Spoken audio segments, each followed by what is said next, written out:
नमस्कार, आप देख रहे हैं जबरदस्त रिपोर्ट। आपके साथ मैं हूं खुशबू शर्मा। आखिर क्यों सिखाए जाते हैं शालीनता के सबक, क्यों दिए जाते हैं संस्कारों के बड़े बड़े उदाहरण? राजनेताओं के रंग से बदरंग ही लगता है सब ताना बाना, क्योंकि नेताओं को बदजुबानी का ये रोग पुराना है। नेशनल वॉइस आपको दिखा रहा है सियासत की गंदी बात।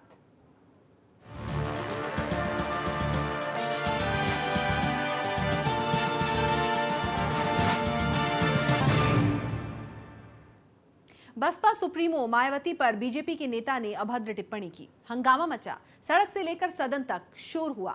बैकफुट पर आई बीजेपी ने कार्रवाई का कौड़ा चलाते हुए दयाशंकर को पार्टी से निकाल दिया। लेकिन क्या हर किसी बदजुबान नेता पर ऐसी ही कार्रवाई होगी?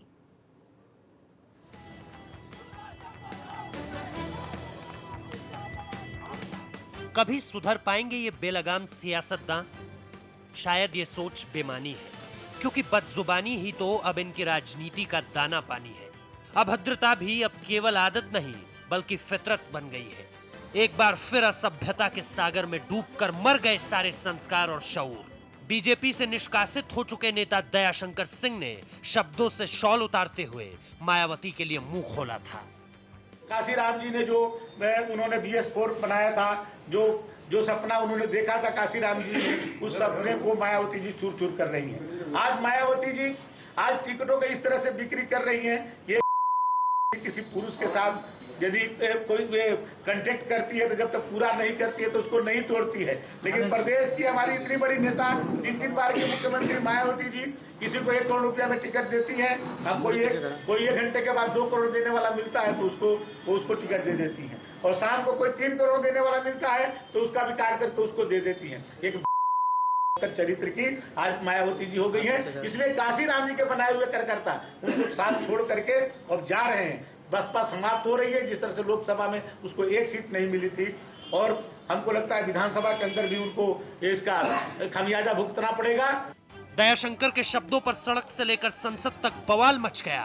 अपने नेता की बोली से बैकफुट पर खड़ी बीजेपी को दयाशंकर के शब्दों पर शर्मिंदगी जताकर सफाई देनी पड़ी। बहुत निंदनीय और खेद का विषय है कि कोई राजनीतिक कार्यकर्ता एक महिला और एक प्रमुख महिला नेत्री के संबंध में इस प्रकार की शब्दावली का प्रयोग करे।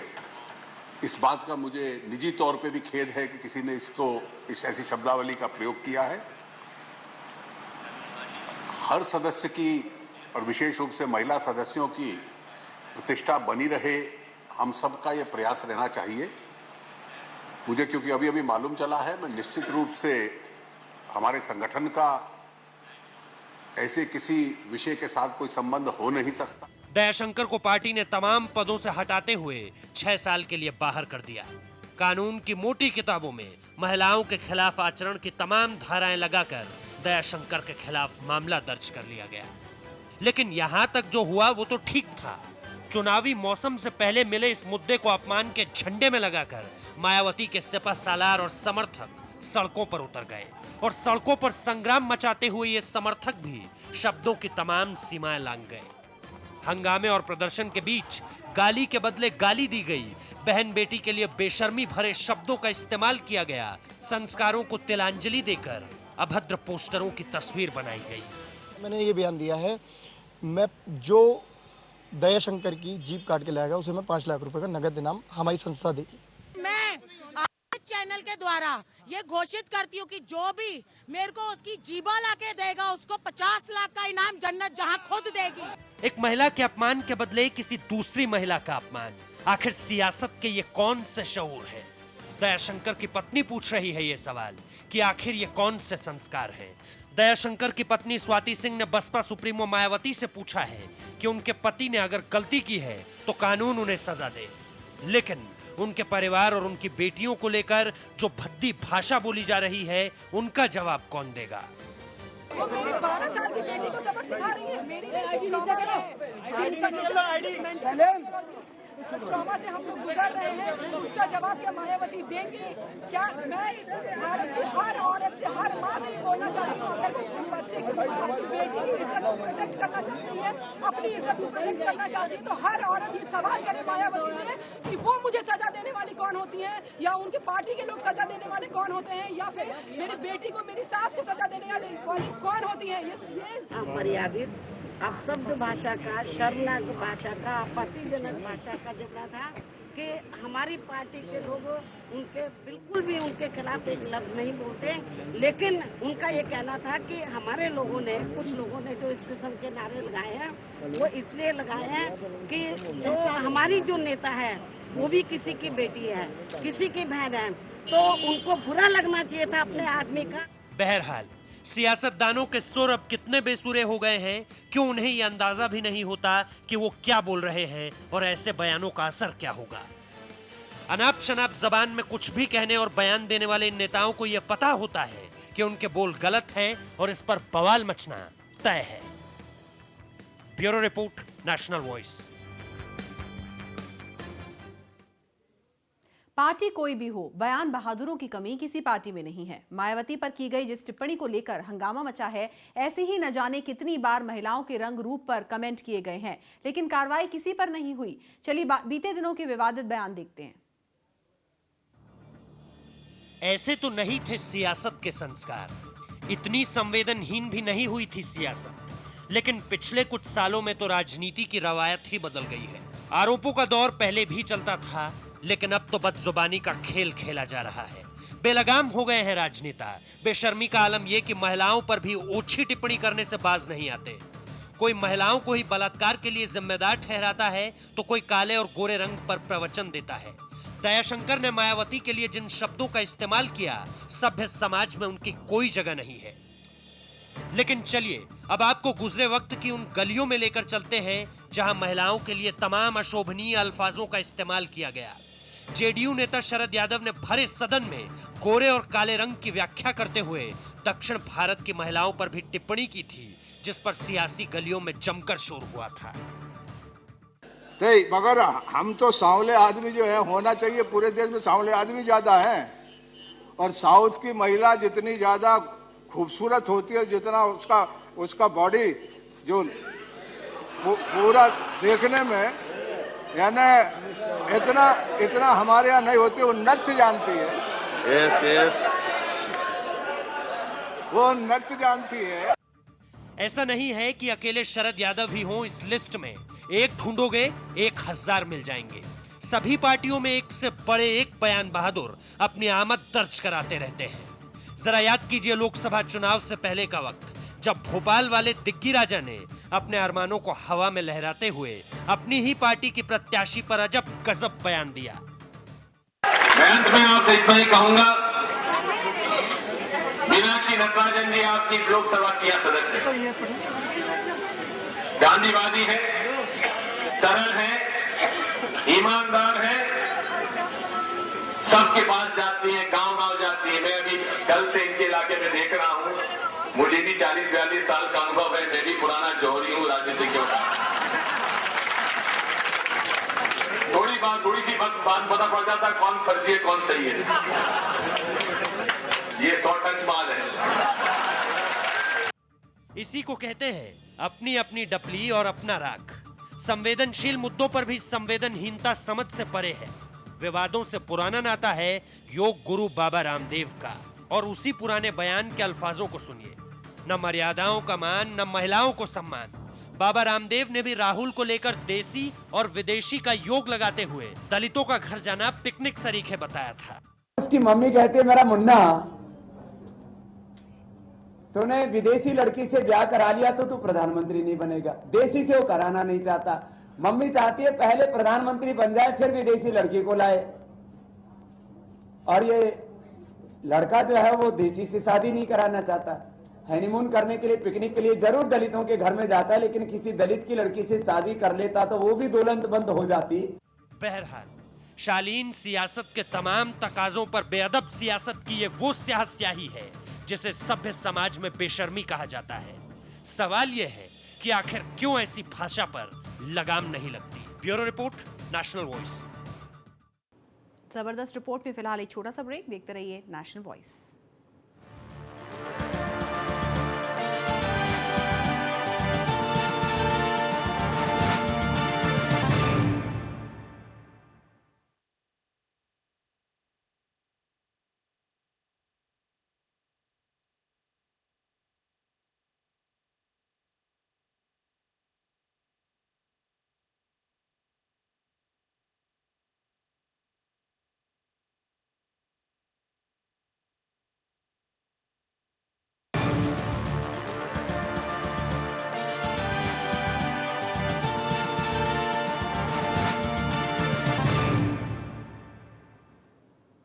ब्रेक के बाद आपका स्वागत है। मायावती पर की गई टिप्पणी पर सड़क से लेकर संसद तक शोर मच गया है।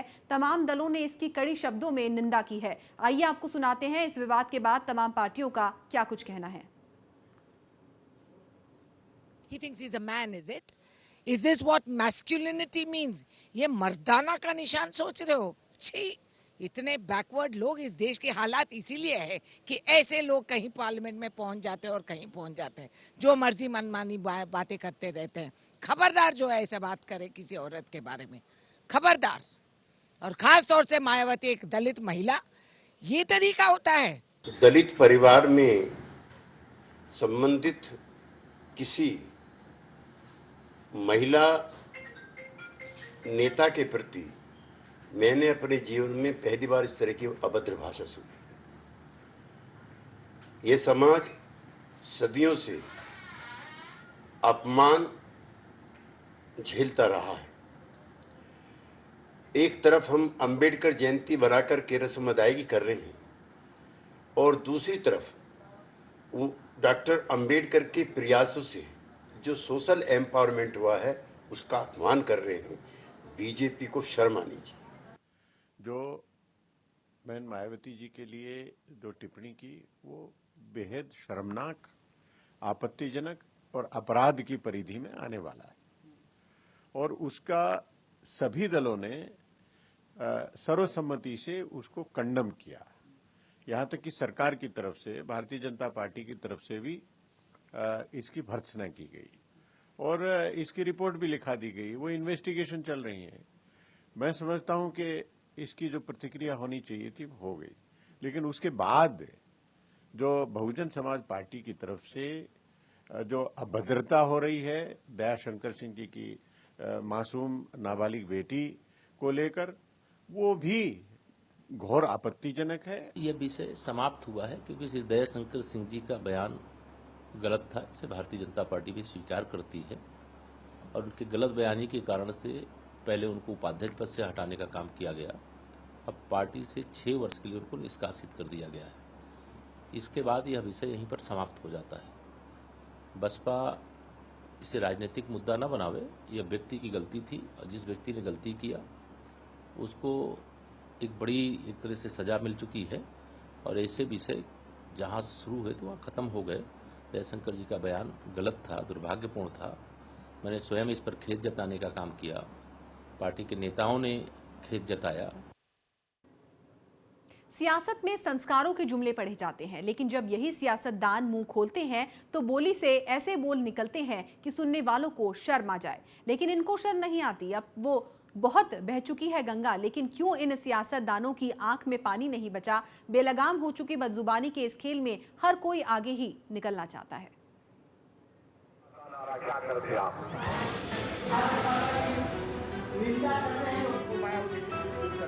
राजनीति के चश्मे से देखें तो अपने मतलब में फिट नहीं बैठने वाली हर बात एक विवाद है, चाहे बात देश की एकता की हो या अखंडता की।